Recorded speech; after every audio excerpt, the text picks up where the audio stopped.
Hoje nós vamos ver o capítulo 2.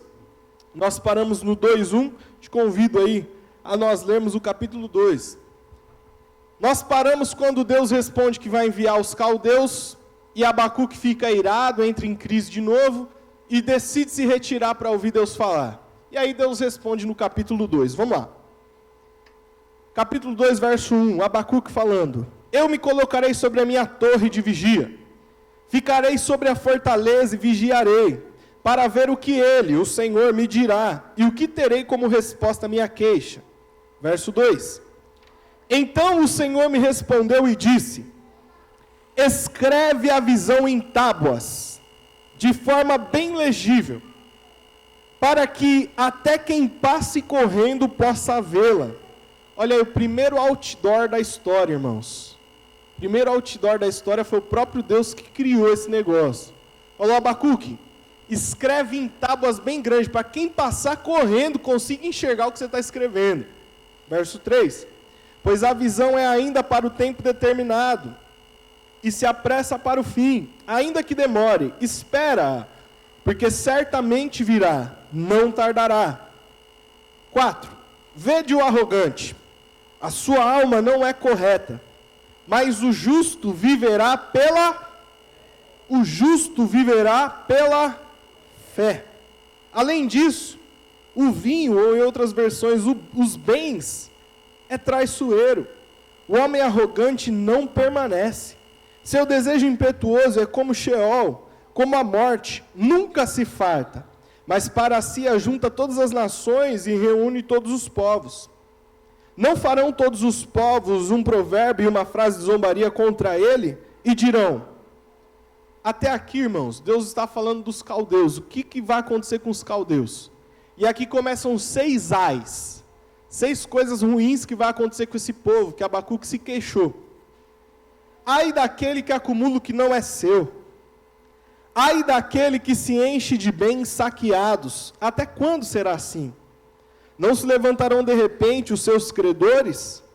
Não despertarão os que te farão estremecer? Então servirás de despojo para eles. Visto que despojastes muitas nações, os outros povos te despojarão, por causa do sangue derramado e da violência contra a terra, contra a cidade e contra todos os que habitam nela. Ai daquele que adquire a sua casa com lucros criminosos, para pôr o seu ninho no alto, a fim de se livrar das garras da calamidade. Planejaste vergonha para a tua casa, pecaste contra ti mesmo, destruindo muitos povos, pois a pedra clamará da parede, e a trave lhe responderá do madeiramento. Ai daquele que edifica a cidade com sangue, e a alicerça com maldade. Acaso não procede do Senhor os exércitos se os povos trabalhem para o fogo, e as nações se cansem em vão? Pois assim como as águas cobrem o mar, a terra se encherá do conhecimento da glória do Senhor.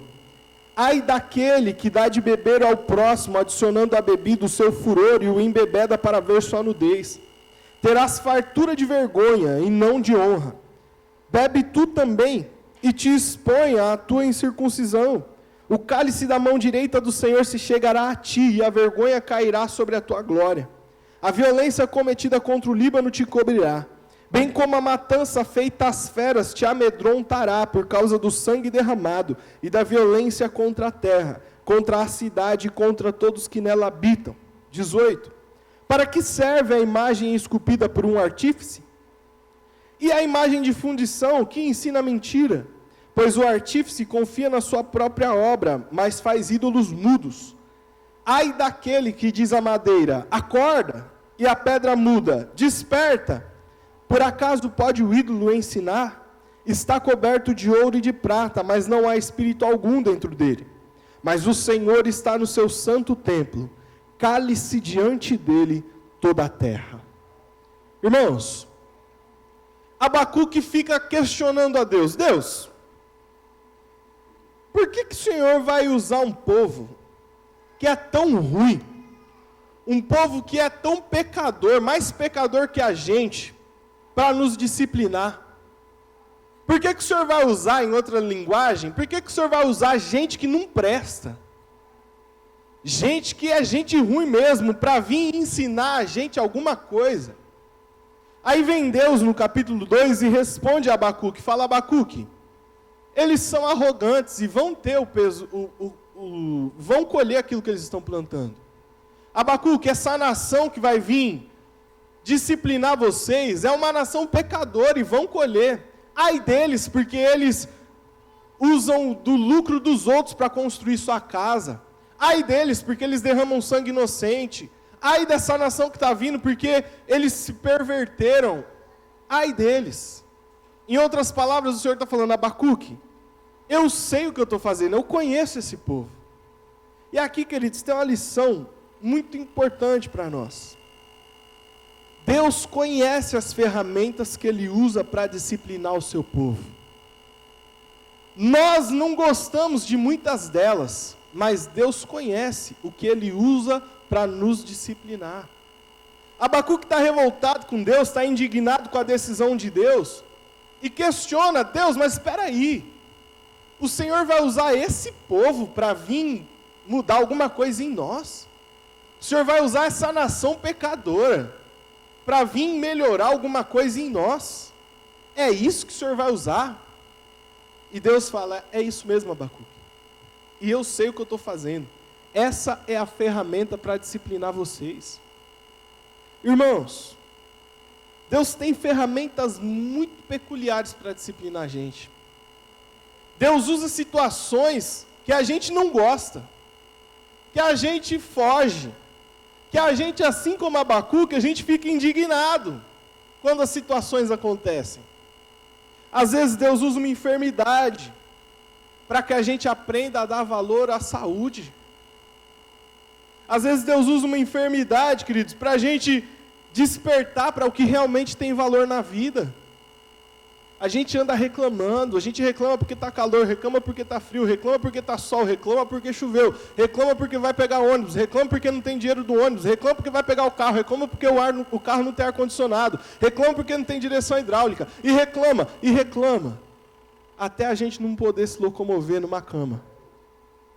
Aí a gente para pensar: meu Deus do céu, como eu tenho tudo, e não tenho motivo para reclamar, e mesmo assim reclamo. Só que quando a enfermidade vem, a gente já, a primeira coisa, é o Satanás, é o demônio, ora repreende, quando muitas vezes é uma ferramenta de Deus. E a gente está igual a Abacuque: Deus, mas o Senhor vai usar uma enfermidade para me ensinar alguma coisa? O Senhor não está vendo que eu estou sofrendo? Sim, Ele está vendo. Mas Ele conhece as ferramentas que Ele usa. Muitas vezes, queridos, Deus usa o desemprego como uma ferramenta para disciplinar a gente, para a gente aprender, queridos, a dar valor a um prato de comida, para a gente aprender a dar valor num sapato, numa roupa, para a gente aprender a dar valor naquilo que realmente precisa de valor. Muitas vezes Deus coloca a gente em situações de desemprego, em situações onde falta tudo em casa, para a gente aprender que quando a gente tiver alguma coisa, a gente precisa compartilhar com quem não tem. A gente precisa ajudar a campanha do quilo da igreja a encher o estoque de alimento de novo. Mas a gente não gosta dessas ferramentas de Deus. Nós somos igual a Abacuque, a gente não gosta de que Deus use essas ferramentas. E quando elas chegam na nossa vida, a gente já quer lutar contra, a gente já quer sair dessas ferramentas, sem antes sequer aprender o que Deus tem para nos ensinar. Deus não tinha nem mandado os caldeus ainda, Abacuque já estava reclamando deles. E aí nós lemos aqui como se Deus falasse: Abacuque, eu sei o que eu uso. E no final o Senhor acaba dizendo, no final do capítulo 2, cale-se diante de mim toda a terra, eu sei o que eu estou fazendo. Às vezes Deus usa uma ferramenta de um problema de relacionamento com alguém, para despertar algumas mudanças que a gente precisa fazer. E aí o relacionamento já não começa a dar mais certo, é briga e não se encaixa, até que alguém desperta: olha, ou eu mudo ou a coisa não vai dar certo. Só que nós precisamos passar por um período de grande dor, um período de grande choro. E isso, querido, muitas vezes é ferramenta de Deus para mim e para a sua vida. Nem todo mal que vem contra nós é o diabo, não. Nem sempre, queridos. O próprio Deus suscitou os caldeus para ir disciplinar o povo. São ferramentas que Deus usa, às vezes uma frustração pessoal. Não sei se você já teve a situação de falar, bom, isso aqui eu domino. Pastor Carlos, vou fazer um adesivo. Adesivo é comigo mesmo, eu faço em 2 minutos. E o negócio não sai de jeito nenhum, só dá errado. E tem que entregar, e o prazo venceu, e meu Deus do céu, ou alguma situação que você achava que era o bom. A gente acha que a gente pode, a gente acha, não, isso aí é fichinha para mim, isso aí eu faço de olho fechado. Só que quando chega na hora, trava, o negócio não sai, engasga, não dá jeito nenhum. E a gente, Deus, mas por que o Senhor permitiu isso? Eu não merecia isso. Enquanto foi uma ferramenta de Deus para nos dar humildade. Enquanto foi uma ferramenta de Deus para mostrar para a gente que a gente não é bom. Mostrar para a gente que a gente não é o super homem, a super mulher. Ferramenta de Deus, irmãos.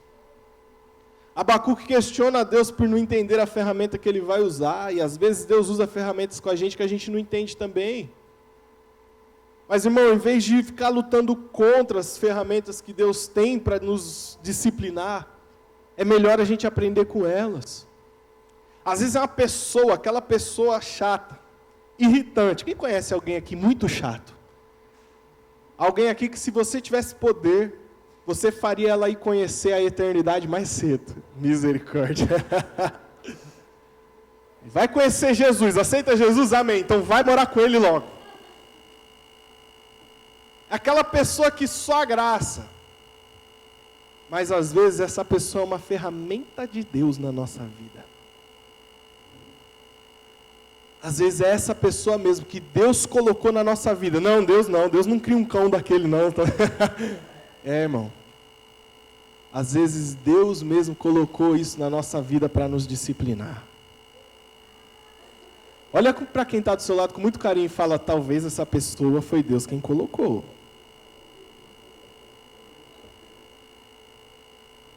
Talvez foi. Misericórdia, né? Foi isso que Abacuque pensou na hora. Não, os caldeus não, Jesus. Não, Deus. Senhor, não. O Senhor não vai levantar alguém pior do que eu para me disciplinar, para me ensinar alguma coisa. Não é a queixa de Abacuque, no capítulo 1? Deus, eles são piores do que eu. São piores do que nossa nação e o Senhor vai levantar eles para nos ensinar? Não admito isso. Aí vem Deus no capítulo 2 e fala, cale-se diante de mim. Eu sei o que eu faço. Eu sei quem eles são. E eles vão ter a retribuição por ser o que são. Mas eu vou usar eles para disciplinar vocês. Irmãos, tem uma canção da banda Resgate, que o tema é Errando o que se aprende. Eu até compartilhei hoje no Facebook. E eles falam assim, tudo é uma lição, a gente tem que aprender. O mestre usa a vida, e a vida usa tudo.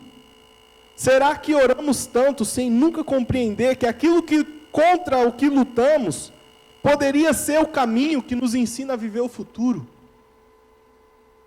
O mestre usa a vida e a vida usa tudo. E será que a gente não aprende que aquilo que a gente está lutando tanto contra, na verdade, é o que quer nos ensinar a viver o futuro? Será que a gente não aprende que a gente está orando tanto contra uma coisa, orando tanto para que aconteça, se Deus quer usar justamente isso, para que a nossa vida seja uma bênção no futuro? Deus, mas eu não admito, Deus, eu não aceito, igual Abacuque, eu não aceito, eu não admito. Mas isso é ferramenta de Deus para um futuro, queridos. Nós precisamos entender, nós não gostamos de nenhuma dessas ferramentas. Nós não gostamos. Eu não gosto de enfermidade, eu não gosto de desemprego, eu não gosto de ter crise de relacionamento, eu não gosto de pessoa chata, pessoa insuportável, eu não gosto disso. Alguém aqui gosta? Se você gostar, eu vou orar agora, para Deus mandar tudinho para você. Tira de mim, manda para quem gosta, Jesus. Nós não gostamos de nenhuma dessas ferramentas, queridos. Porém, elas podem ser ferramentas de Deus para nos ensinar coisas preciosas. Ferramenta de Deus para mostrar para a gente como a gente tem que viver. Ensinar para a gente como ter um futuro abençoado. O apóstolo Paulo sabia muito bem disso. Abra sua Bíblia, segunda carta aos Coríntios, por gentileza. Se tem alguém que conhece ferramenta de Deus, apóstolo Paulo. Coríntios, 2 Coríntios capítulo 12. Olha só.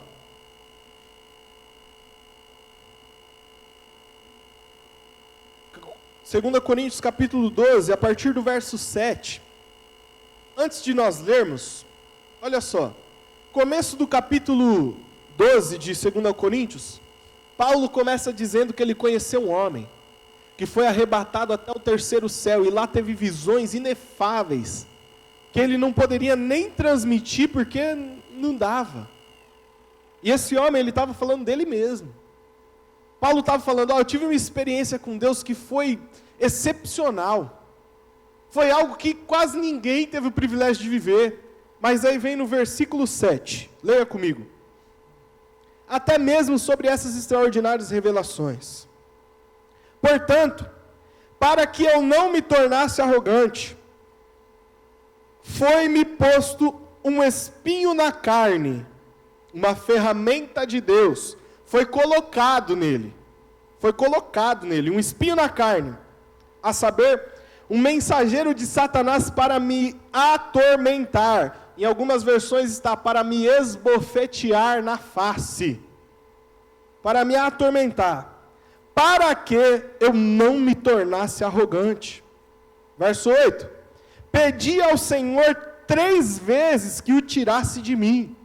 Paulo começou uma campanha, Deus, tira isso de mim, Deus, eu não aguento mais esse negócio. 3 vezes Paulo orou, aí Deus respondeu a campanha de Paulo. Verso 9, mas ele me disse, a minha graça te basta, pois o meu poder se aperfeiçoa na fraqueza. Por isso, de muita boa vontade me gloriarei nas minhas fraquezas, a fim de que o poder de Cristo repouse sobre mim. Por isso, eu me contento nas fraquezas, nas ofensas. Olha o que Paulo está falando, eu me contento na fraqueza, na ofensa, nas dificuldades, nas perseguições. Olha o que Paulo está falando, irmãos. Enquanto hoje a gente canta que quem nos viu passar na prova e não nos ajudou, vai lamber o chão. Paulo está falando, não, até nisso Deus tem propósito. Verso 10. Nas angústias por causa de Cristo. Pois quando eu sou fraco, então eu sou forte. Olha o que o apóstolo Paulo está falando. Deus usou uma ferramenta que Paulo não gostou, um espinho na carne. Esse espinho na carne, irmãos, a gente não pode afirmar categoricamente o que era realmente o espinho na carne. Alguns estudiosos dizem que era uma enfermidade no olho, por causa de Gálatas, onde ele escreve, olha, eu estou escrevendo para vocês com dificuldade, com letras garrafais, que a visão dele estava realmente com algum problema. Algumas pessoas dizem que o espinho na carne de Paulo era a sogra dele. Estou brincando, irmãos. Algumas pessoas dizem que era algum pecado, mas não dá para saber exatamente o que era o espinho na carne de Paulo.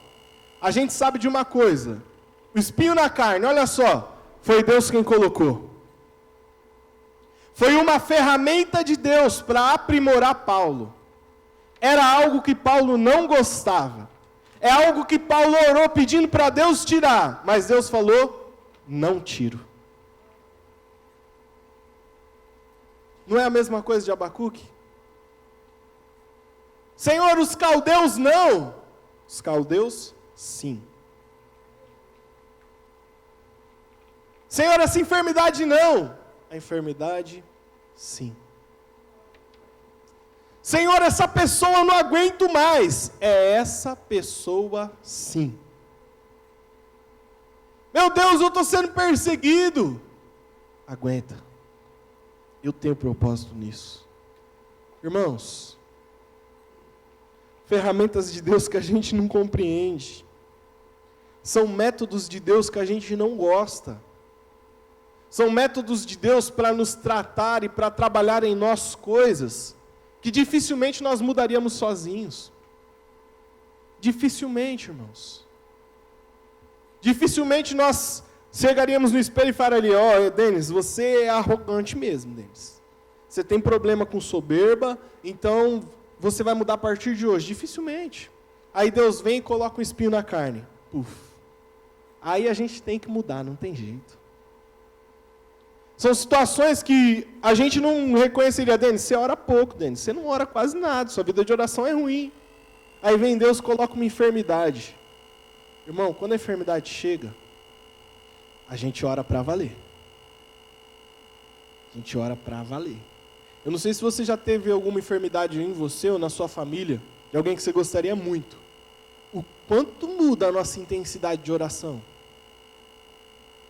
Quando meu filho ficou internado, foi para a UTI, e a gente desesperado.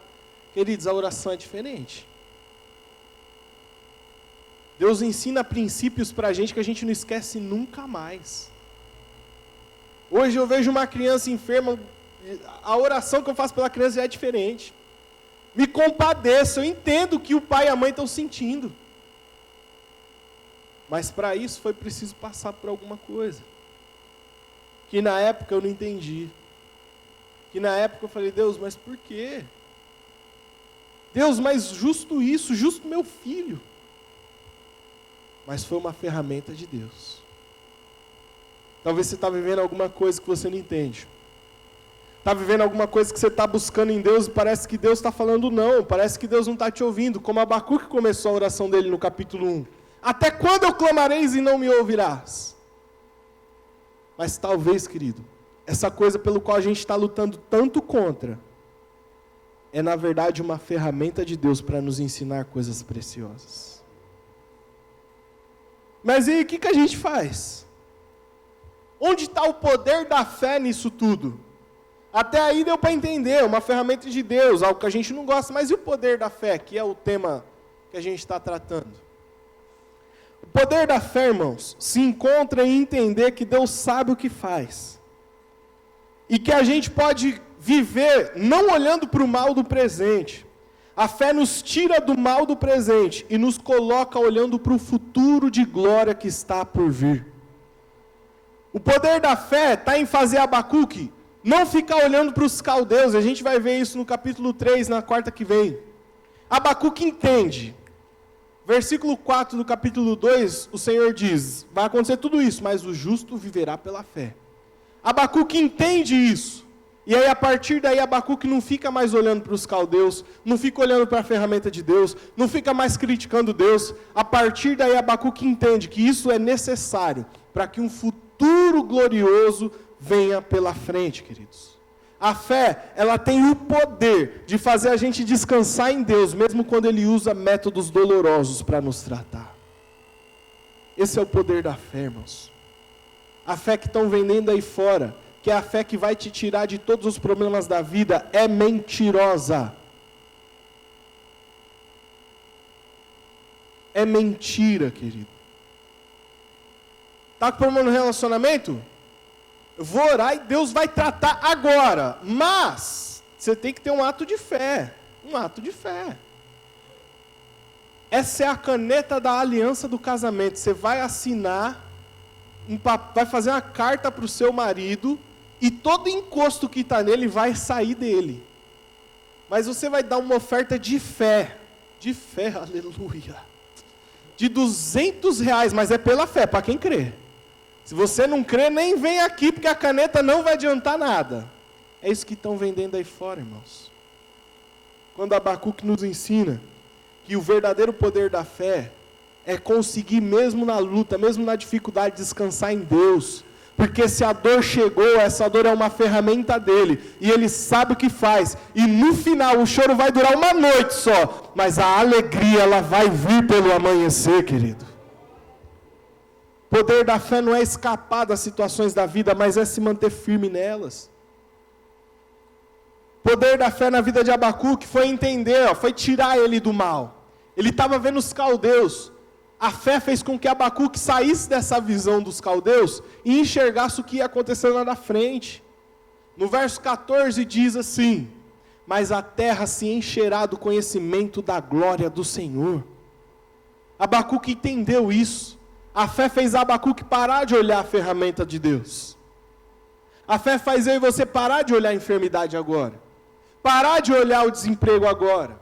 Parar de olhar a perseguição agora. E começar a entender que isso lá na frente vai servir para glorificar e exaltar o nome de Jesus nas nossas vidas. Esse é o poder da fé. A fé transporta a gente do aqui e do agora para lá para frente. É por isso que a gente vai visitar crente enfermo e tem crente que está sorrindo. Nós visitamos uma irmã nossa aqui, há um tempo atrás, e essa irmã está com mal de Parkinson. Essa irmã está com tanta dificuldade, ela não consegue vir nos cultos. Ela está com tanta dificuldade que a filha dela trabalha à noite, trabalha de madrugada, e ela fica sozinha à noite em casa.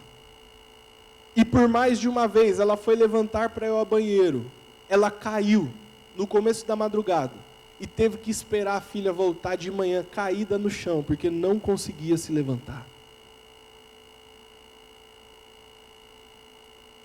E a gente fala, mas irmã, não dá para ligar, ela não consegue, porque até ela discar, a linha cai. E a gente, há um tempo atrás, foi ministrar a ceia na casa dela. E a irmã, como a senhora está? Estou bem, graças a Deus, com muita dificuldade para falar. Estou bem. E eu tive um sonho. A senhora teve um sonho? Como que foi o sonho? Olha, Denis, eu estava já desanimada. Eu estava pedindo para Deus já que eu não aguentava mais a situação. E aí eu tive um sonho. E eu sonhei com o céu. E eu vi Sadraque, Mesaque e Abednego lá no céu. E o que eu vi lá não dá para descrever. O lugar é maravilhoso demais, é lindo demais, o lugar é lindo demais. E eles falavam, aguenta, porque está preparado para você, isso aqui aguenta. E Denis, na hora que eu acordei, eu fui ler Daniel, que eles falavam para eu ler Daniel. E eu estou feliz, eu estou alegre. A fé tirou ela da situação de Parkinson e colocou ela para um futuro de glória, de esperança, de alegria que está por vir.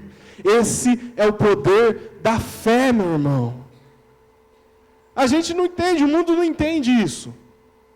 Como que fica a madrugada inteira no chão e consegue falar que está bem no outro dia?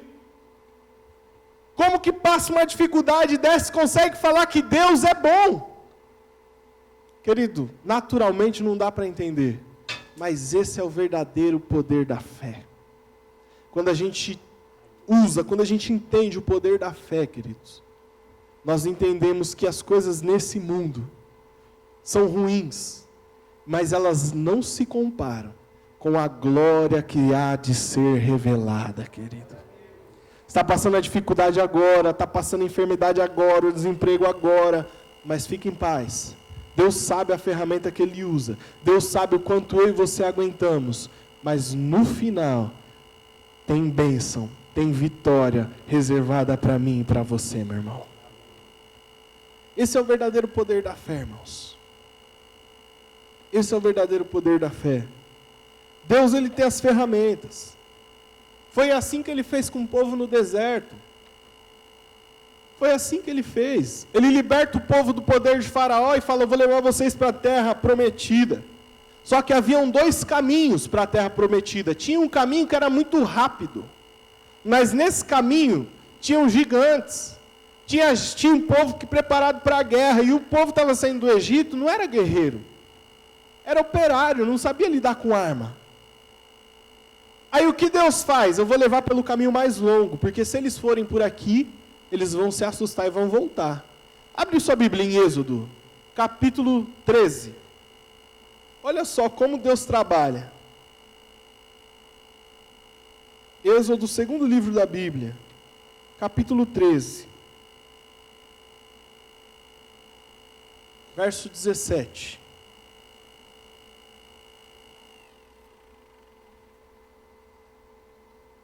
Quando o faraó deixou o povo sair, Deus não o conduziu pelo caminho da terra dos filisteus, embora fosse mais curto. Pois disse, para que, caso enfrente a guerra, o povo não se arrependa e volte para o Egito. Deus fez o povo rodear pelo caminho do deserto, perto do Mar Vermelho. Os israelitas subiram armados da terra do Egito. Olha só, irmãos. Tinha um caminho muito mais curto para eles chegarem na terra prometida. Mas se eles fossem por lá, a hora que eles vissem a guerra, eles iam se arrepender e iam voltar para o Egito. Aí Deus usa uma ferramenta, deserto. Esse povo vai herdar a terra. Mas se eles forem por aqui, não vai dar certo. Então, deserto neles. Um caminho mais longo neles. Porque se eles forem pelo caminho mais longo, eles vão chegar até a terra prometida. Eles vão alcançar o que eu tenho para eles. Olha a ferramenta de Deus. Às vezes a gente olha e fala, Deus, mas era tão fácil.